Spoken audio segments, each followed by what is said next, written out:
Quiero el menú especial del chef. Buena elección, enseguida lo tiene. ¿Qué más?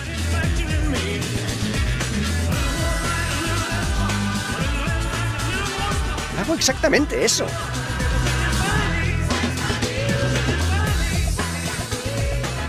Su café, que aproveche.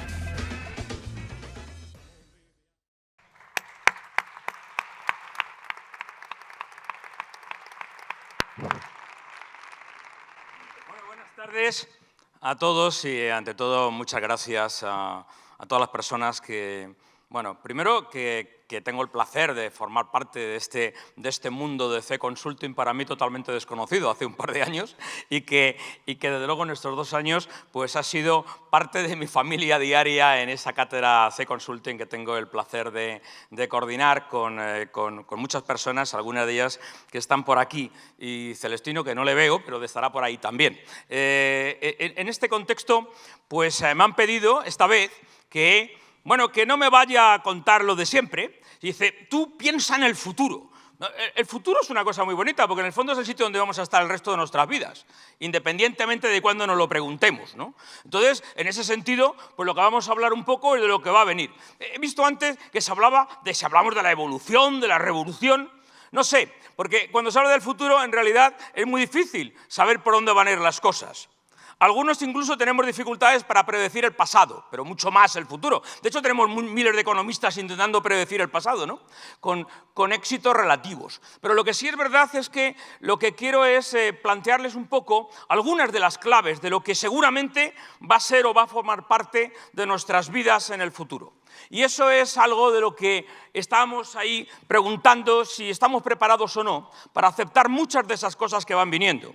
Y muchas de esas cosas posiblemente están más cerca de aceptarse por nuestros hijos o por nuestros nietos que por nosotros mismos. Y muchas veces va a ser más difícil aceptarlo en unas personas que están mucho más habituadas, ¿no?, a luchar y a jugar con una serie de tecnologías porque han formado parte de su formación y para otros va a ser más complicado. Pero lo que sí es verdad es que nos va a afectar a todos nosotros.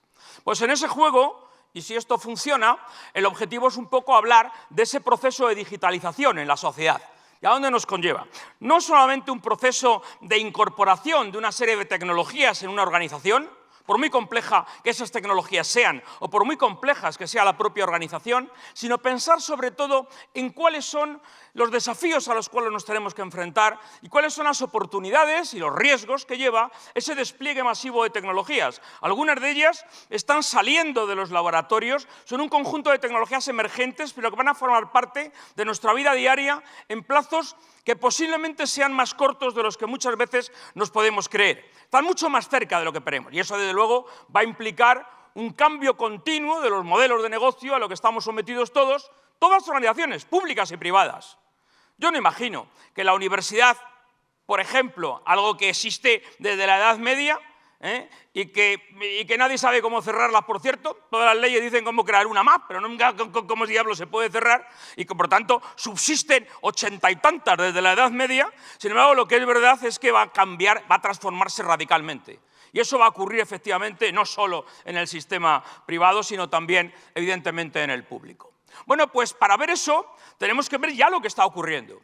He recuperado esta foto del País del año pasado, hablando que en Córdoba, en un pequeño municipio, fue el sitio donde más compras en comercio electrónico vía Amazon se hicieron.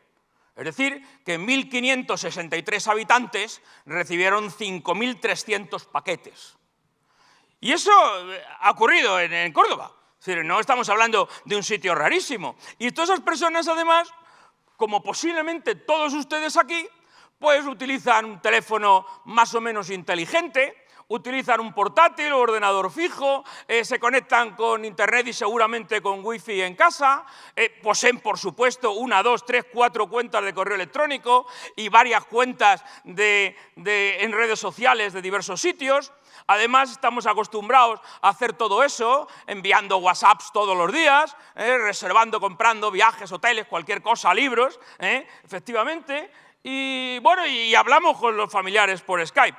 El otro día en Estados Unidos me encontré una cosa que es realmente interesante, porque es la primera vez, por ejemplo, en Florida, donde hay, por cierto, muchos jubilados, incluso no solo de Florida, sino del resto de Estados Unidos, en el que el gobierno ha montado un sistema en el que los chicos de la high school, del bachillerato, para entendernos, los sábados por la mañana van a enseñar a muchos de esos personas mayores que viven en esas residencias en Florida a utilizar una serie de herramientas de este estilo.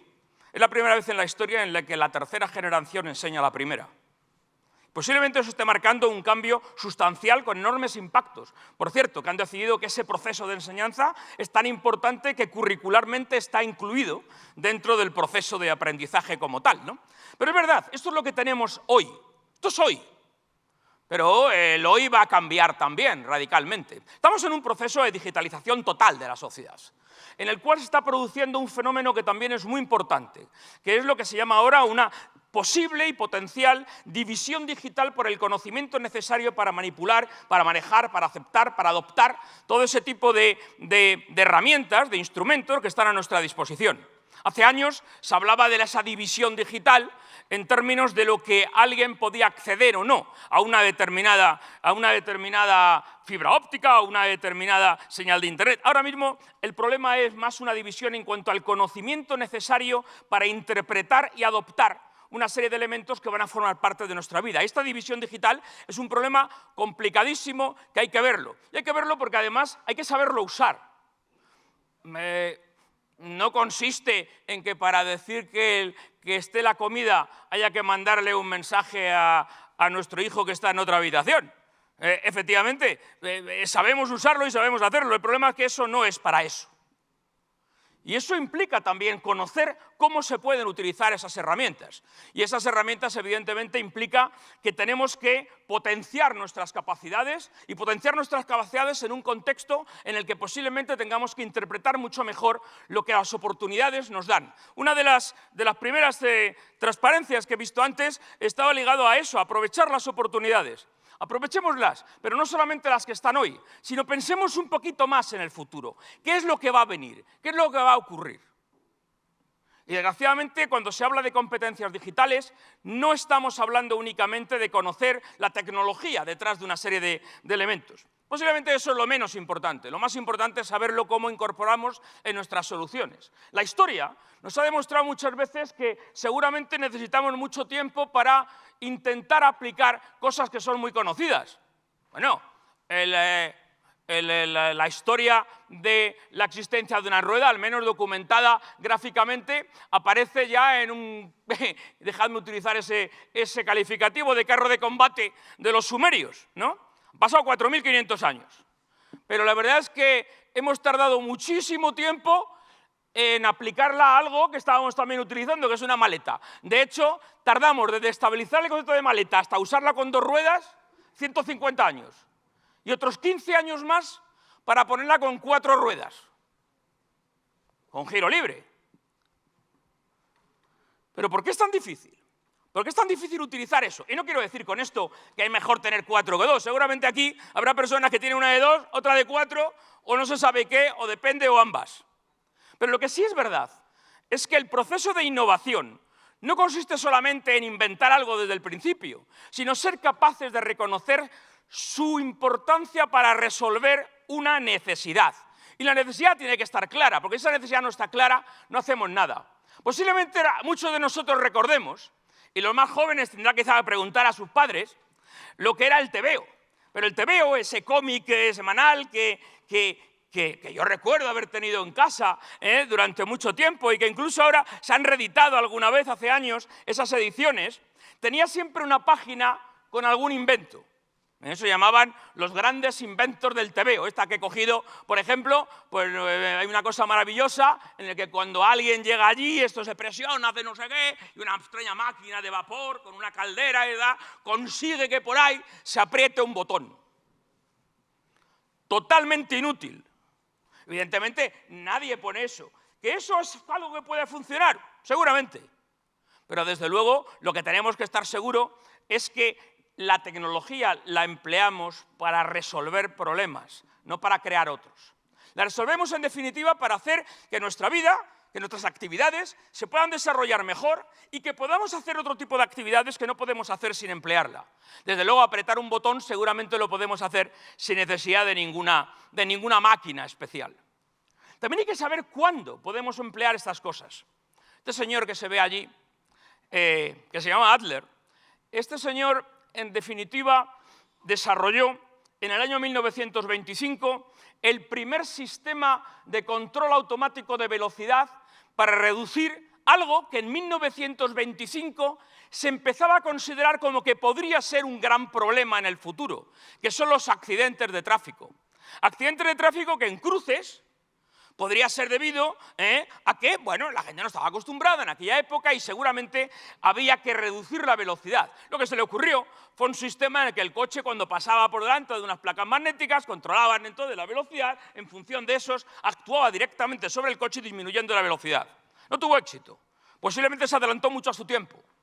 Posiblemente no estaba la sociedad de alguna manera concienciada de un problema que sí iba a tener, que es evidentemente la reducción, la necesidad de reducir los accidentes de tráfico. Estamos hablando de 1925. Ahora, el año pasado, la Unión Europea, a través del programa Horizonte 2020 de investigación, ha lanzado un gran programa precisamente ligado a lo que se llama carretera inteligente, en el cual precisamente se quiere hacer eso, empleando, bueno, sensores, Internet de las cosas, no sé qué, comunicaciones, etcétera, etcétera. Pero hemos tardado casi un siglo en intentar volver a poner en marcha una innovación que se adelantó. Y quiero decir con esto que muchas veces el tener algo que tecnológicamente es factible no quiere decir que la sociedad esté preparada para ello, ni quiere decir que realmente exista una conciencia global de que efectivamente tenemos que resolverlo. Eso quizá pueda requerir más tiempo y tenemos que ir más lejos. Ahora mismo tenemos infinidad de soluciones, de prototipos funcionando con coches autónomos. En el 2020, por ejemplo, en San José, en California, se ha decidido poner una zona de la ciudad con permiso para utilizar coches autónomos como tal. Y la ciudad, en contacto con los ciudadanos y con un montón de empresas en Silicon Valley, ha decidido aceptar un determinado nivel de riesgo. Yo acepto ese nivel de riesgo porque quiero considerar que este es el sitio donde se pueden experimentar una serie de cosas que posiblemente más adelante formen parte de la vida cotidiana de todo el mundo y a lo mejor en 2030 todos estos coches que aparecen por aquí son autónomos. Claro, hay otra opción, que es decir, no, mire usted, es que, claro, esto, yo no sé si esto es posible. Lo mejor es impedirlo, prohibirlo, no asumir, por tanto, ningún riesgo y dejar que otros lo asuman, a ver si después nosotros lo incorporamos. Efectivamente, eso se puede hacer. Lo que hay que ver también es cuáles son las consecuencias que eso lleva en cuanto a la capacidad de innovación de un determinado país, o de una región, o de una zona concreta. Evidentemente, si yo tengo que probar algo y aquí no me dejan, iré a probarlo donde sea. Por ejemplo, en el Silicon Valley. Bueno, efectivamente eso va a implicar una gestión, una regulación distinta. Tengo que asegurarme que realmente eso se hace con un nivel de precaución adecuado y asumido por la sociedad. Pero tendremos que empezar a preguntarnos cuál es el nivel de riesgo que queremos asumir con las cosas. Porque en función de eso está también el nivel de riesgo que está asociado al proceso de innovación y, por tanto, a la capacidad de avanzar con respecto a otros. El problema no es que nosotros no queramos, el problema es saber también qué van a hacer otros. Otros con los cuales competimos, porque la competitividad es evidentemente a nivel global. Algunas veces tenemos que dar pasos intermedios. Esto que aparece ahí es otro de los procesos que en este momento están llevándose, por ejemplo, para incluir robots como parte de los copilotos en los aviones. Efectivamente, el avión está allí, no vamos a tirar el avión, pero sí que podemos sustituir parte del avión y sustituir el asiento de un copiloto por un robot. Claro, la pregunta para nosotros es, ¿confiamos más en un avión con piloto y copiloto humanos o confiamos más en un avión con un piloto y un robot? ¿O confiamos más con dos robots? ¿O no confiamos en nada? ¿Hasta qué punto estamos dispuestos a aceptar las consecuencias que lleva determinada tecnología? Esto que, por cierto, se denomina en el argot de técnico retrofitting, viene a decir algo así, como que efectivamente algunas veces tenemos que pasar por mecanismos de transición, mecanismos híbridos. Soluciones que, aunque no sean las definitivas, sí que nos permiten ir avanzando en la adaptación. Y posiblemente cada uno en el negocio que le corresponda tendrá que ver hasta qué punto tendrá que adoptar soluciones intermedias que les permitan manejar los riesgos derivados de los cambios tecnológicos de tal manera que, en definitiva, pueda pasar una serie de fases y, aplicando ese criterio que se llama criterio de precaución, seamos capaces de innovar en nuestros propios modelos de negocio, en nuestras propias organizaciones. Y acelerar ese proceso. Claro, este proceso evidentemente puede tener también muchos problemas, incluso levantando una serie de problemas éticos serios que tenemos encima de la mesa y que la tecnología precisamente nos permite abordarlos, o nos permite, mejor dicho, pensar y razonar sobre ellos. Eso que veo ahí a la derecha son exploradores, entre comillas, de una empresa americana, de Boston Dynamics, que en definitiva autónomamente pueden ir a explorar un determinado territorio, a identificar si existen, por ejemplo, artefactos explosivos, a tomar medidas sobre ello, a hacer una cartografía precisa de dónde están, para luego facilitar precisamente el proceso de detección. Bueno, perfecto, tengo varios bichos de esos y desde luego tengo la ventaja de que no pongo en riesgo la vida de nadie. Pero hay otros aspectos que son también mucho más complicados.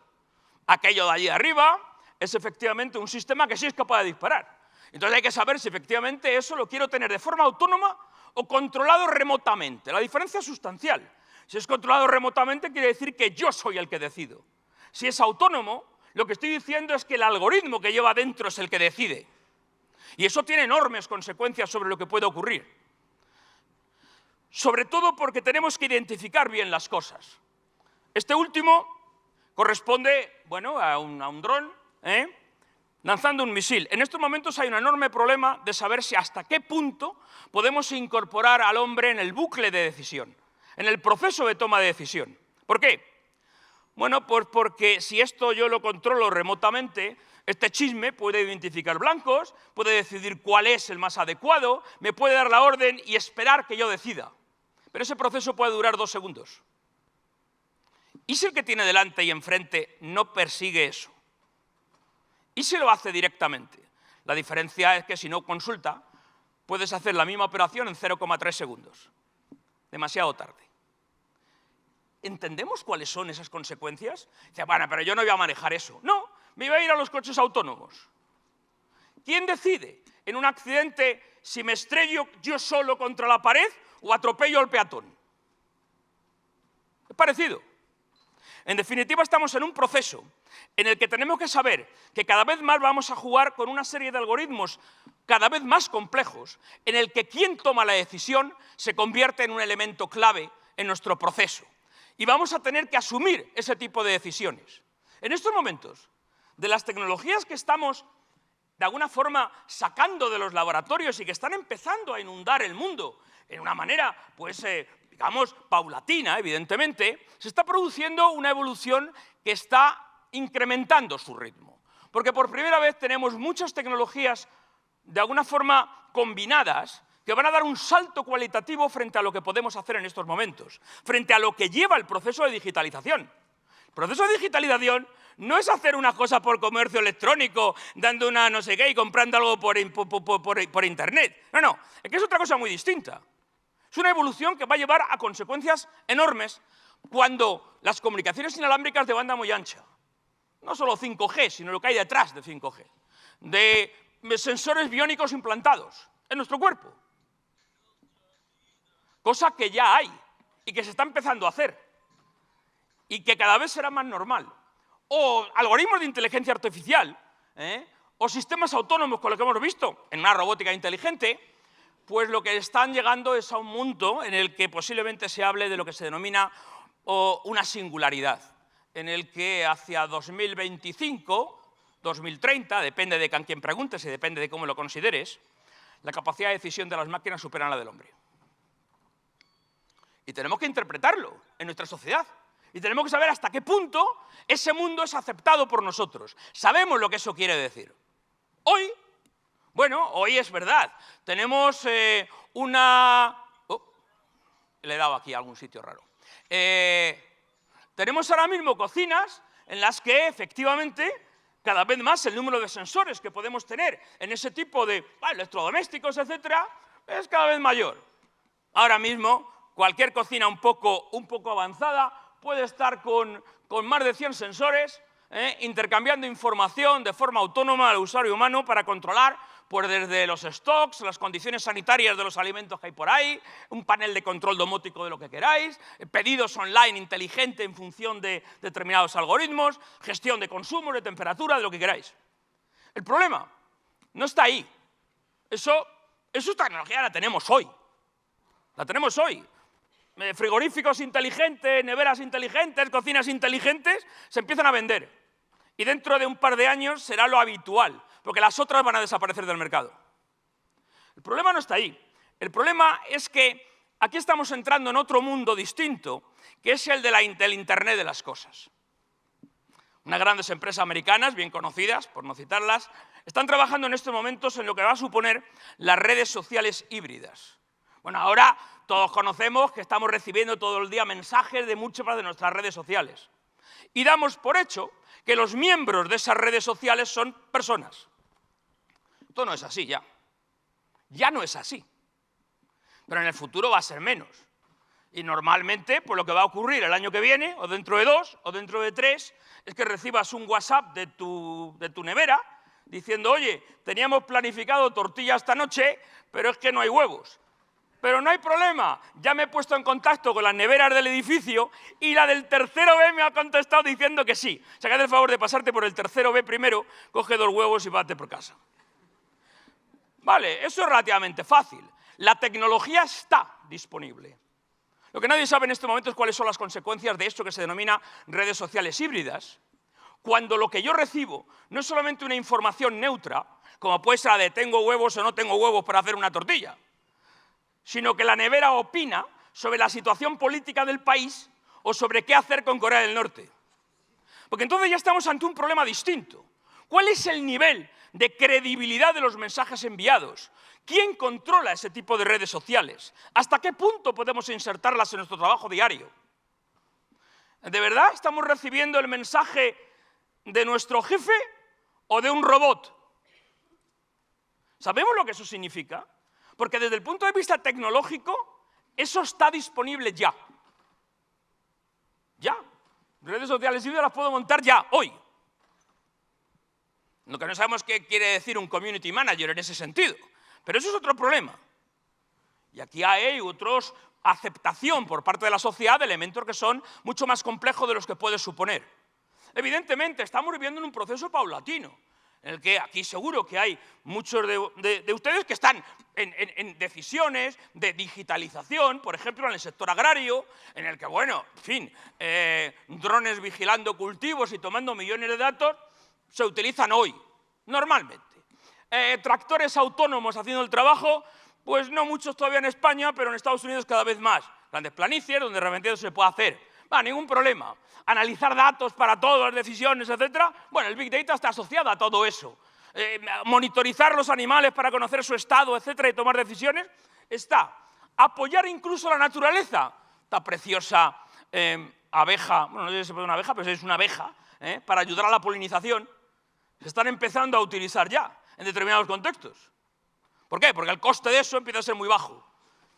Y por ahora no les afectan demasiado las plagas. Claro, dicen, no, yo hasta aquí llego, hasta aquí, no sé, hasta ahí tal. Esto es un continuo, el proceso es evolutivo también. Y tenemos que ver cuál es el marco temporal en el que queremos desarrollar nuestros sistemas. El marco temporal en el que queremos razonar sobre el futuro. No es lo mismo hablar en 2, 3 años a partir de hoy, que hablar en 10 años a partir de hoy, o que hablar en 20 años a partir de hoy. ¿Qué es lo que queremos hacer?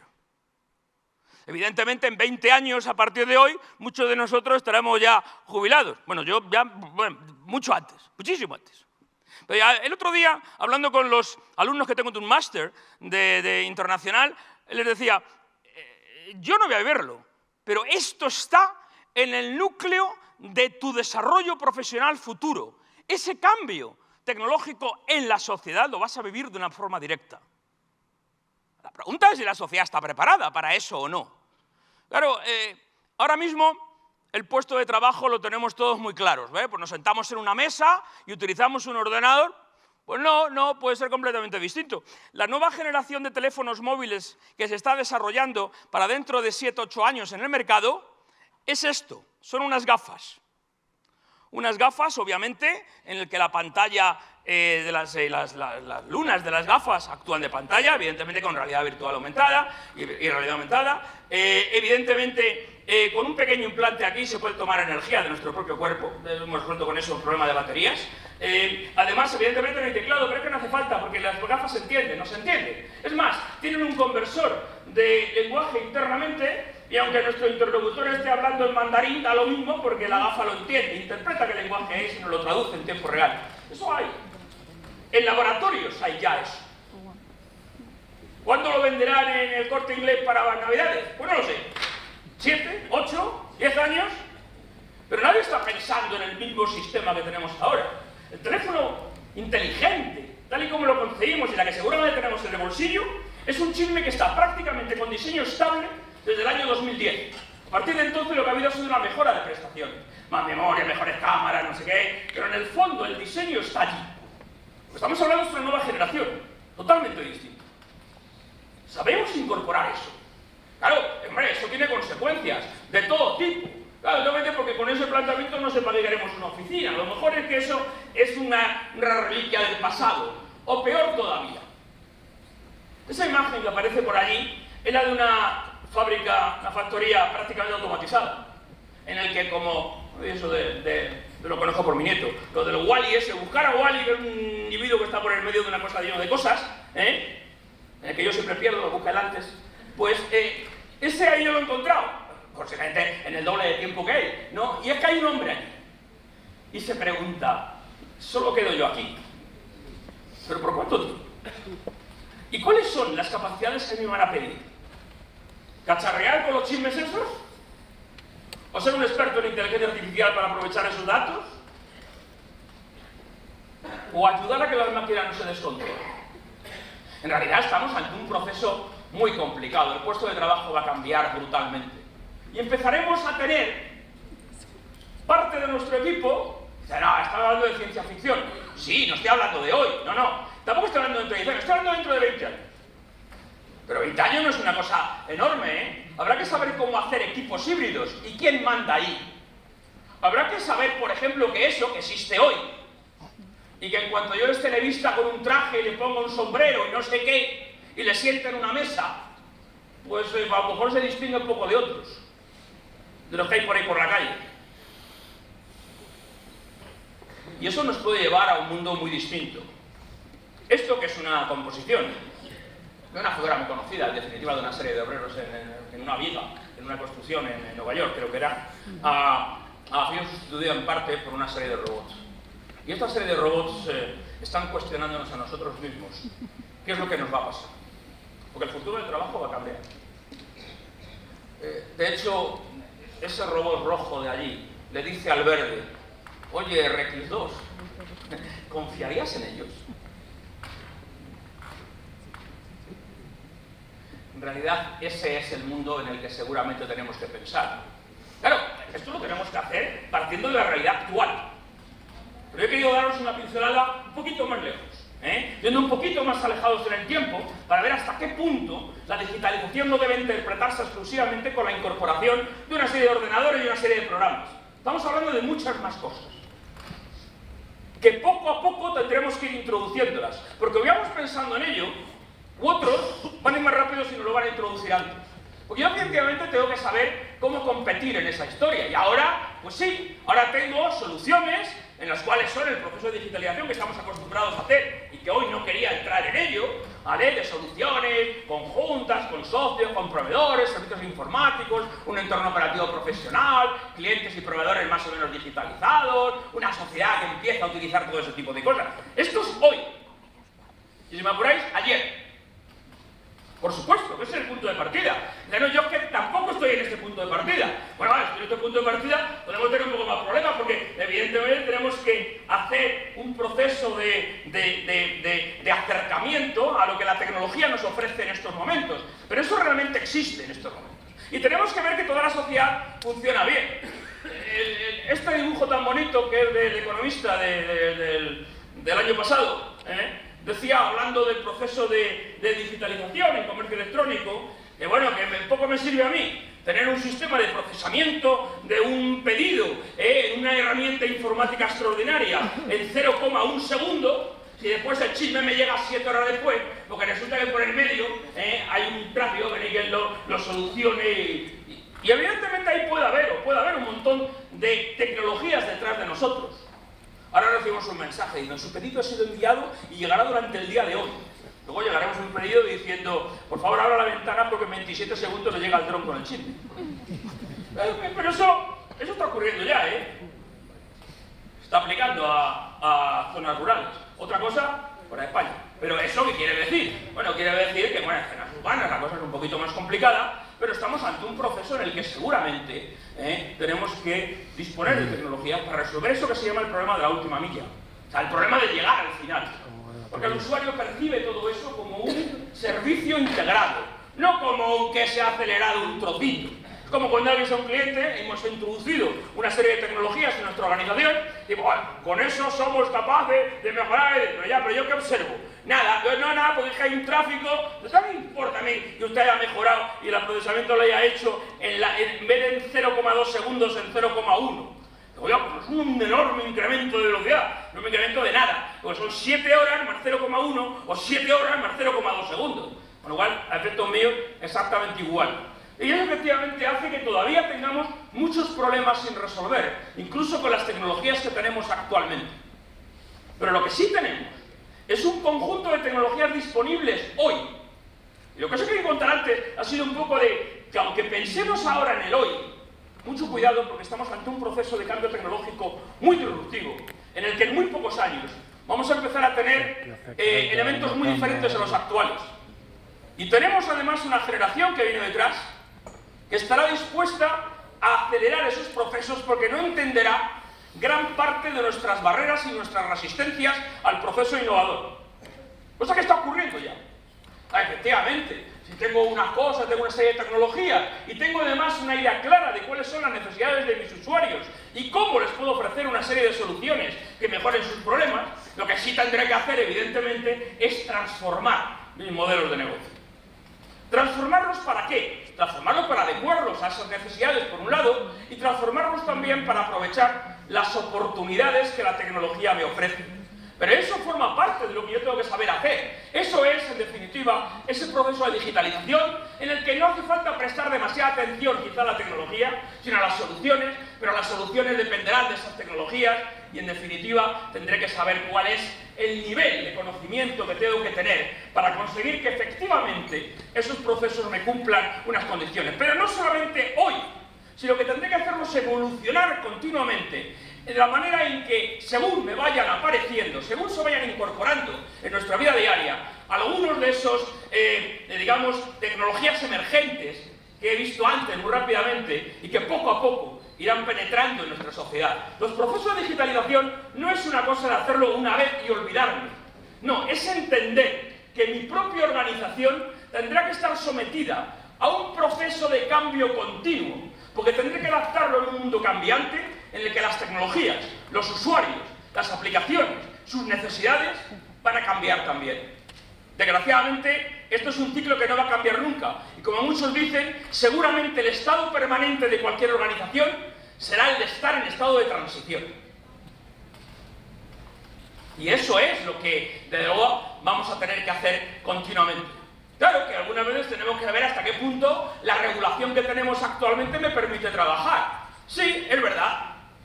No sé todavía si eso lo puedo mandar con un dron o no. Mercedes-Benz, por ejemplo, está en estos momentos trabajando en vehículos autónomos sin conductor, furgonetas de reparto con drones que automáticamente cogen cuando llegan a una zona y los llevan a la ventana correspondiente. Pilotos de estos ya están en la calle. Pero yo todavía no lo he visto en la Gran Vía. No oyes. Pero en muy poco tiempo están en otros sitios. Y eso evidentemente puede implicar algo importante. Y es que tengo que abordar todos esos cambios con una idea muy clara de cuáles son las competencias que necesito para no solamente entender lo que hay ahí, sino anticipar también a los problemas que de eso surgen. Y eso se llama muchas veces disponer de las competencias digitales necesarias. Las competencias digitales en una sociedad no dependen exclusivamente en tener una serie de habilidades tecnológicas. Es mucho más. Dependen también de saber encontrar y filtrar información. Yo estoy acostumbrado a todos mis alumnos en que todo el mundo sabe encontrar miles de documentos. Lo que no tienen la más remota idea es cómo clasificarlos y cómo quedarse con los 3 más importantes. Y yo hago el análisis muchas veces. Cojo un grupo de 30, le digo, coged documentos de esto y decidme cuáles son para vosotros los 3 más importantes. La probabilidad de que entre 30 personas elijan los mismos 3 documentos es prácticamente nula en estos momentos. Bueno, nadie sabe realmente lo que significa en una comprensión social y cultural eso. Nadie sabe realmente cómo colaborar efectivamente. Colaborar efectivamente empleando esas herramientas. Dice, no, yo uso Skype, sí, y multiconferencia, sí, con 8 caras en la pantalla, 8 caras en la pantalla. Pero tú sabes controlar, tú sabes llegar a un acuerdo. Y haces unas reuniones para avanzar, para llegar a un acuerdo. ¿Llegas a un acuerdo en una multiconferencia con 8 caras allí puestas, de igual que sentados en una mesa, o no? Bueno, no sé eso, pero es que hay que hablar, es que hay mucho ruido, es que no sé. ¿Es un problema de tecnología o es un problema que tampoco sabemos cómo usarla?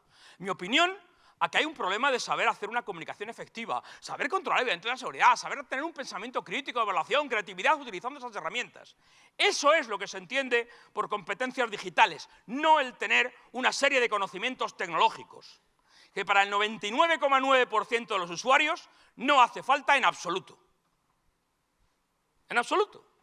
Por lo tanto, hombre, pretender que a estas alturas, para que alguien empiece a digitalizarse, haya que decirle cómo programar, es una de las mayores bobadas que he escuchado en mi vida. Ya no la voy escuchando, menos mal. Es verdad que en los últimos 3 o 4 años se va escuchando menos. Pero yo no necesito eso.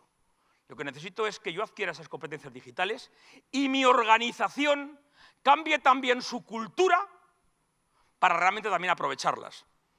Si la organización no cambia, aunque yo tenga personas que sí hayan cambiado, lo único que haré será frustrarlas, porque no serán capaces de interpretar lo que eso viene después.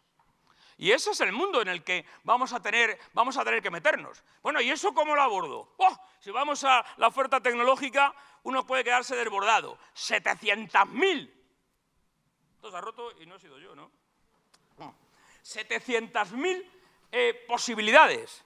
Y si yo digo, quiero, no sé, comprar una nube, pueden venir 700 a venderme una nube. Pero yo no sé elegir. Y además yo quiero una nube, pero si una nube es un instrumento, no es un fin en sí mismo. Habrá que saber para qué lo quieres. Y hay que saber qué problema es el que quieres resolver. Luego, el problema aquí también es que, y ese es el gran problema de lo que al final una consultoría también es necesaria en este sentido, es desbrozar ese tremendo mundo. Desbrozar ese tremendo mundo en el fondo porque estamos ante una competitividad a nivel internacional, donde lo que nosotros hagamos no puede decidirse exclusivamente en el contexto local en el que estamos, porque en definitiva no somos en España más que un pequeño punto de lo que se está haciendo en el mundo en un proceso en el que muchos van muy deprisa y que nosotros tenemos que saber que eso que va a ir tan deprisa va a ocurrir en todo caso. Y va a ocurrir en todo caso con independencia efectivamente de nuestras propias decisiones. Nos tocará, eso sí, saber hasta qué punto queremos incorporarlo, porque el mundo es ese tan grande. Y lo que no podemos hacer, y con esto termino, es en definitiva ocultarnos. Y no nos podemos ocultar porque decir, bueno, esto no es mi problema, a mí me quedan 3 años para jubilarme y ya que se las apañe el que venga después. Es humano, muy humano decir eso. El problema, desgraciadamente, es que hay que pensar un poquito más.